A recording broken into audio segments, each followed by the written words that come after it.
दोपहर का टाइम था और वो अपने मजे में अपनी धुन में गाड़ी चला रहा था। आगे एक पुल था जिसके नीचे नदी थी। जब वो आदमी पुल क्रॉस कर रहा था तो अचानक उसको लगा कि गाड़ी चलाने में कुछ दिक्कत हो रही है, कुछ प्रॉब्लम आ रही है। उसको अंदाजा हो गया था कि गाड़ी का कोई ना कोई टायर तो पंक्चर हुआ है। उसने उसी वक्त गाड़ी साइड पे लगाई, उतर के देखा कि लेफ्ट साइड का पीछे वाला टायर पंक्चर हो गया। अब वो बंदा थोड़ा परेशान कि इतनी तेज धूप में मुझे टायर बदलना पड़ेगा। खैर जो भी कर लो, टायर तो चेंज करना ही पड़ेगा। उसने गाड़ी में से जैक निकाला, जैक को फिट किया, उसके बाद टायर के बोल्ट्स खोले और उनको एक साथ साइड में रख दिया। अब वो टायर को निकालने लगा। उसने जोर लगाया, झटके से पीछे खींचा। इसी दौरान उसका पाँव बोल्ट्स पे लगा और चारों बोल्ट नदी में गिर गए। अब वो बंदा भयंकर वाला परेशान, टेंशन में, स्ट्रेस में। अब क्या होगा? अब मैं टायर नहीं चेंज कर पाऊंगा, मैं कैसे आगे बढ़ूंगा, मुझे जहां पहुंचना है कैसे पहुंचूंगा, कितना लेट हो गया हूं, इतनी गर्मी में कोई दूर दूर तक नहीं है, मैं किसी से मदद भी नहीं मांग सकता। शिट यार, ये कहां फंस गया, क्या हो गया? अब वो निराश होकर खड़ा, उसकी सोच काम नहीं कर रही, क्योंकि जब भी वो सोचने बैठता है उसको एक ही बात बार बार याद आती है कि सारे बोल्ट नीचे गिर चुके हैं और वो आगे नहीं जा सकता। अब ये बंदा परेशानी में साइड में खड़ा, काफी देर निकल चुकी है।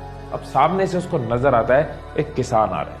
ये सोच रहा होता है इससे मदद मांगू ना मांगू, ये क्या मदद कर पाएगा मेरी। अभी ये सोच ही रहा होता है कि किसान खुद ही आकर पूछ लेता है, साहब कोई परेशानी है तो बताइए, क्या मैं आपकी कोई मदद कर सकता हूँ? वो आदमी जो कि पहले से ही परेशान है, गुस्से में बोलता है, मेरा टायर पंक्चर हो गया, स्टेपनी लगाने लगा, बोल्ट नदी में गिर गए, आसपास कोई मैकेनिक नहीं है, तू भी क्या मेरी मदद करेगा? वो किसान समझ गया कि गर्मी और परेशानी की वजह से ये बंदा गुस्से में है। किसान मुस्कुराता है और कहता है कि साहब यहाँ से 10 किलोमीटर दूर एक मैकेनिक है जिसके पास आपको गाड़ी का सामान मिल जाएगा, और वहां जाने के लिए आप एक काम कर सकते हो, आप अपनी गाड़ी के बाकी के तीनों टायर का एक एक बोल्ट निकालकर इस टायर में लगा लो और फिर धीरे धीरे गाड़ी चलाकर वहां तक चले जाओ, आपका काम हो जाएगा। वो आदमी हैरान रह गया, उसका गुस्सा एकदम शांत हो गया। कहता, भाई साहब, जिस प्रॉब्लम से मैं आधे घंटे से जूझ रहा था, इसने कितनी आसानी से उसका सोल्यूशन दे दिया। उसने किसान को बोला, सॉरी यार, मैं गुस्से में था, लेकिन तुझे इतनी जल्दी सोल्यूशन कैसे मिल गया? पहले भी ये प्रॉब्लम हुई थी क्या कभी तेरे साथ? किसान मुस्कुराया और कहता है, ऐसा कुछ नहीं है, एक ही फर्क है, एक ही फर्क है कि आप उस परिस्थिति में अपनी परेशानी के बारे में सोच रहे थे, मैं उसी परिस्थिति में हल के बारे में सोच रहा था। सो दोस्तों, यहां तो आप प्रॉब्लम ओरिएंटेड हो सकते हो या फिर सोल्यूशन ओरिएंटेड हो सकते हो। या तो प्रॉब्लम आते ही परेशान होते रहोगे, प्रॉब्लम के अलावा कुछ देखेगा नहीं, परेशानी की वजह से कुछ सोच नहीं पाओगे। लेकिन अगर आप सोल्यूशन ओरिएंटेड हो तो आप सोल्यूशन की तरफ फोकस करोगे, आपका दिमाग हल ढूंढने में जाएगा, ना कि परेशानी ढूंढने में। जब महाराणा प्रताप की सेना में अकबर की सेना के मुकाबले हाथी कम थे तो उन्होंने अपने घोड़ों के आगे नकली सूंड लगा दी कि हाथी उनको अपना समझ के मारे ना। उन्होंने प्रॉब्लम पे फोकस नहीं किया कि हाथी कम है, उन्होंने सोल्यूशन पे फोकस किया, घोड़ों को हाथी बना दिया। धीरूभाई अंबानी ने अपने फाइनेंशियल स्टेटस को, अपनी माली हालत को प्रॉब्लम नहीं माना। उन्होंने पकौड़े बेचे, यमन में जाके जॉब करी, कुछ भी किया, आगे बढ़ते रहे, क्योंकि वो सोल्यूशन ओरिएंटेड थे, प्रॉब्लम सोच के रुक नहीं गए, बैठ नहीं गए।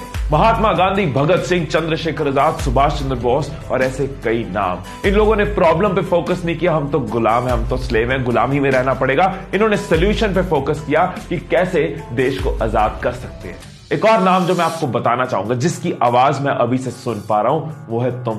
तुम्हारी आवाज कि तुम प्रॉब्लम ओरिएंटेड नहीं, सोल्यूशन ओरिएंटेड हो। आज से सोल्यूशन ओरिएंटेड हो। प्रॉब्लम्स हर जगह आएंगी, बिजनेस में आएंगी, पढ़ाई में आएंगी, रिलेशंस में आएंगी, लेकिन जो लोग प्रॉब्लम ओरिएंटेड होते हैं उनको परेशानी के अलावा कुछ नहीं दिखता, परेशानी की वजह से दिमाग चलता नहीं, हिम्मत और टूट जाती है। लेकिन जो लोग सोल्यूशन ओरिएंटेड होते हैं वो सीखते हैं, आगे बढ़ते हैं, सोल्यूशन पे फोकस करते हैं, हल पे फोकस करते हैं और हिम्मत और जुड़ जाती है। वो संजू मूवी में गाना था ना, इन गर्दिशों के बादल पे चढ़ के, वक्त का गिरिबान पकड़ के, पूछना है जीत का पता, कर हर मैदान फतेह। अगर आपको भी हर मैदान को फतेह करना है तो ये बात याद रखना कि आपको प्रॉब्लम ओरिएंटेड नहीं, सोल्यूशन ओरिएंटेड बनना है। हिम्मत तोड़नी नहीं, हिम्मत बढ़ानी है। हर बार फोकस सोल्यूशंस पे करना है, प्रॉब्लम्स की वजह से रुकना है। Stay blessed, stay inspired and I love you all.